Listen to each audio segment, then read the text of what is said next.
I see a lot of new players struggling with the Farthest Frontier at the beginning because, well, it's a survival game, and that means if you are making too many errors, too many mistakes, people would die, and in the end, you would just live in a ghost town, and that is the end of your run. So, in this video, we want to cover a lot of things you have to do so that that doesn't happen. Also, keep in mind if you're wondering, hey, how can you give me tips when the game just released in 1.0? The answer is I had over a week with the 1.0 version of the game before it was actually released. So I actually put a lot of time into this game, and I can tell you all the things I did right, and more importantly, I did wrong, so that you don't make those same mistakes. And I did load this particular save game, which is around the 3-year mark. And if you're wondering, wait, 3 years? Why 3 years?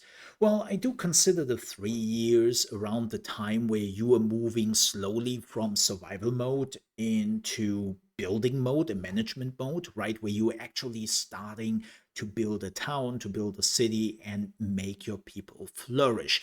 That's about like 2 hours of playtime in the game, give or take. Of course, this is probably your first time playing this game, so it might be like 3 to 4 hours in a game. Just the playtime doesn't matter too much. Take your time. But as I said, at around 3 years in game time is where you should have covered most of the stuff to survive, or it will become really hard for you. So, what do you want to do? First things first, when you were settling down in a standard game, right? I'm not talking about the harder difficulties. I'm not talking about the special areas you can go to, like the tundras. I'm really starting about the standard start a lot of the new players will do. When you are settling down with your town center, before you do that, find an area which is really suitable, where you find a lot of wood and a lot of food. Don't look too much for special resources like iron, coal, or sand, or something like that. You can get to that later on. It's not a big deal later in the game. But at the beginning, travel time is key. So you want to have everything important close to you. You can see here there are still the remnants of the forests I have kind of cut down. You can see here that there are a lot of deers around. I can just hunt all year long. And then I have also a lot of greens and berries, which will give the people what they need. And last but certainly not least, we have fish. We have water around and we have fish. So you can see all those icons before you're settling down, and you get a pretty good idea what you have available to you. If you need a little bit more details, you can also click down here on the overlays, and then you can have a look at the soil. You can see like how other areas and crops will do, the water, and so on and so forth. So the game is giving you a pretty good overview where it makes sense to settle. So the moment you have done that, you want to build a few buildings, and the really important ones are the food productions. You want to have at least 1 or 2 forager shacks, and you want to have 1 fishing shack and 1 hunter cabin if you can hunt nearby, which you should. You really should. What's about the fields, Mole? The fields are giving you tons of food. Why shouldn't I go with the fields immediately? Because they are a noob trap.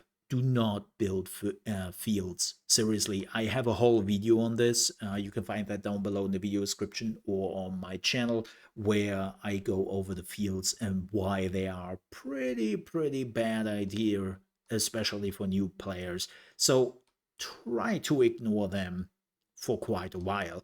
But as I said, you are finding everything really nearby.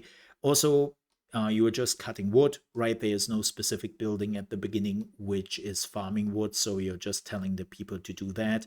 And the next thing you definitely want to build at some point is a root cellar, because you want to make sure that most of your food is staying around for some time.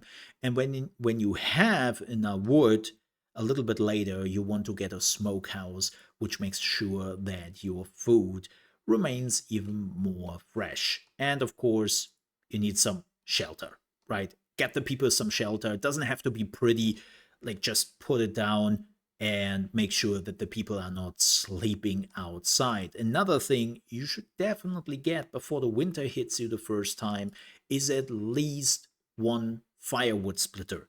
So, the two most important resources in your first year is food, right? The three food buildings I mentioned, tons of wood, and a firewood splitter.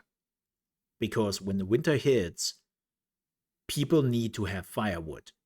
And please don't start to produce firewood a month or so before the winter hits. Like, I normally start around at least 2 months before the winter is coming in because A, they have to produce the firewood, and then people have to come to grab the firewood, right? So there's all time which is being lost. Speaking about grabbing things, also keep in mind that everything in this game is simulated, right? Like every person here has a life. And that means that, well, they want to take breaks, they want to do other things, they might get sick, right? So make sure that the paths they have to take do not take that long.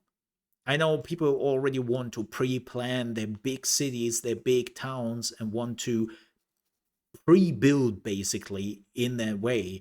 But what that mostly means in the beginning is long walking paths to their workplace, and well, that never ends well. Also, very important to note, if you have hunters, they need arrows.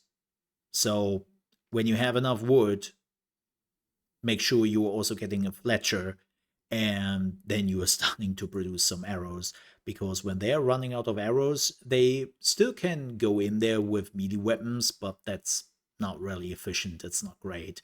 So don't do that. Oh, and one last thing. I can't believe I have forgotten that, but I also can't believe I have to say that. Build a well, because people need water very quickly. That's the only resource you are not starting out with, right? Like you were coming in with tons of resources here, tons of food, but the only thing you don't really have was water.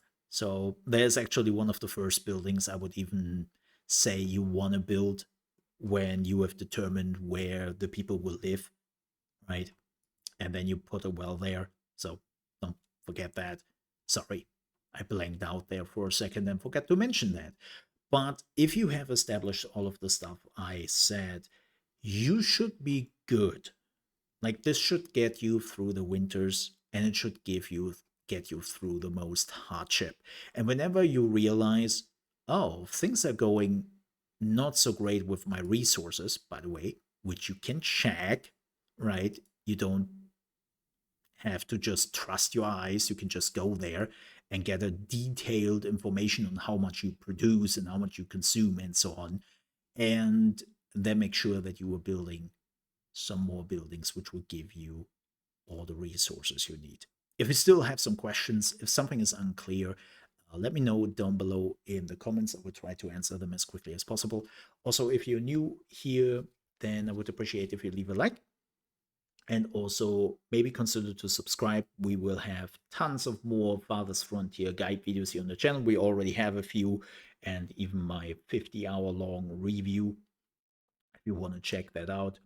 And of course, other strategy games, because that's what we are focusing on here on the Mobile Under Management channel. With that said, thank you so much for watching, stay safe, and I'll see you next time.